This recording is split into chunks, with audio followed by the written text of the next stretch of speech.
Selamat malam Bapak Ibu Saudara-saudari terkasih dalam Tuhan. Salam sejahtera bagi kita sekalian. Mengucap syukur satu hari boleh kita lalui dan sebentar kita akan beristirahat. Dan sebelumnya marilah kita bersama-sama mendengarkan sebagian daripada firman Tuhan yang terambil dari Yeremia 38 ayat 7-9 dan 13. Demikian bunyi firman Tuhan. Tetapi ketika didengar Ebed-Melek orang Ethiopia itu, ia seorang sida-sida yang tinggal di istana raja, bahwa Yeremia telah dimasukkan ke dalam perigi. Pada waktu itu raja sedang duduk di pintu gerbang Benyamin. Maka keluarlah Ebed-Melek dari istana raja itu, lalu berkata kepada raja, "Ya tuanku raja, perbuatan orang-orang ini jahat dalam segala hal yang mereka lakukan terhadap Nabi Yeremia, yakni memasukkan dia ke dalam perigi. Ia akan mati kelaparan di tempat itu, sebab tidak ada lagi roti di kota."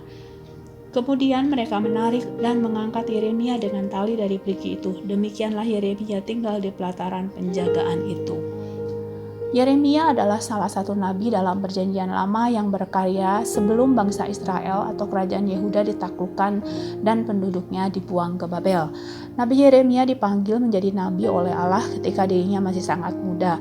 Yeremia menentang dua kejahatan pada zamannya, yaitu penyembahan berhala dan ketidakadilan. Ia juga menentang nubuat para nabi-nabi palsu. Yeremia peka terhadap isu-isu kemanusiaan. Ia adalah nabi yang senantiasa menyampaikan firman Tuhan berupa nubuatan atas orang-orang Yehuda. Namun karena itulah ia mengalami banyak penderitaan. Selain itu, inti pengajaran Yeremia menekankan bahwa Allah adalah pencipta Tuhan yang berdaulat, yang memerintah segala sesuatu yang ada di langit dan di bumi. Yeremia melawan nabi-nabi palsu dan imam-imam yang mencari untung. Karenanya, Yeremia mendapat banyak penderitaan dan seringkali dia disebut juga sebagai nabi yang menangis. Namun di tengah-tengah penderitaannya, di tengah-tengah kesulitannya, Allah tidak pernah meninggalkan Yeremia.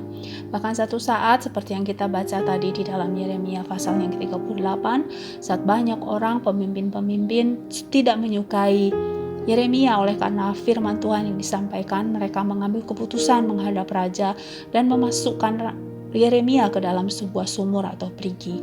Dan itu terjadi. Namun di tengah-tengah itu, saat Yeremia tidak tahu harus berbuat apa, Tuhan memakai seorang yang bernama Ebed-Melek. Siapakah Ebed-Melek? Ia adalah orang Ethiopia, artinya bukan keturunan Ibrani. Berarti dia sebenarnya orang yang tidak terlalu mengerti silsilah-silsilah atau sesuatu budaya dari kebiasaan daripada orang-orang Ibrani. Namun Ebed-Melek saat mendengar kabar seperti itu, lepas dari semua perbedaan kebudayaan atau apapun itu, ia segera bertindak untuk menolong Yeremia. Bagaimana ia mendengar bahwa seseorang dimasukkan di dalam sebuah perigi dan itu akan mengancam nyawanya. Dan dengan kemampuan dan dengan kapasitas yang dimiliki oleh Ebed-Melek, ia adalah seorang sida-sida yang tinggal di istana, pasti dia memiliki akses kepada raja. Dan lewat diplomasi, pada akhirnya raja mengizinkan Ebed-Melek untuk mengambil Yeremia dari dalam perigi atau sumur tersebut. Lalu bagaimana dengan kita? Sepanjang hari ini mungkin kita sudah mendengar banyak kabar. Adakah di sana kabar-kabar tertentu yang memerlukan pertolongan daripada kita? Apakah respon kita? Adakah sesuatu yang kita lakukan untuk menolong orang yang sudah kita dengar kabarnya itu? Dan biarlah kiranya apa yang dilakukan oleh Ebed-Melek ini menjadi suatu perundungan bagi kita. Lepas dari perbedaan ras, golongan, warna kulit atau apapun itu, baiklah kita pada saat mendengar ada sesuatu, kita bisa bertindak. Mari kita berdoa. Bapa di dalam surga, kami mengucap syukur untuk sepanjang hari Tuhan memberkati menyertai kami, dan sebentar kami beristirahat juga di dalam kasih dan kemurahan Tuhan. Kami belajar dari seorang Ebed-Melek, yaitu seorang Ethiopia yang mau Tuhan mengulurkan tangannya, mengupayakan sesuatu untuk menolong Yeremia, dan pada akhirnya Yeremia tertolong. Demikian kami, biarlah kami juga Tuhan mau mengupayakan sesuatu untuk mereka-mereka yang memerlukan pertolongan, yang kami dengar sendiri kabar tentang mereka.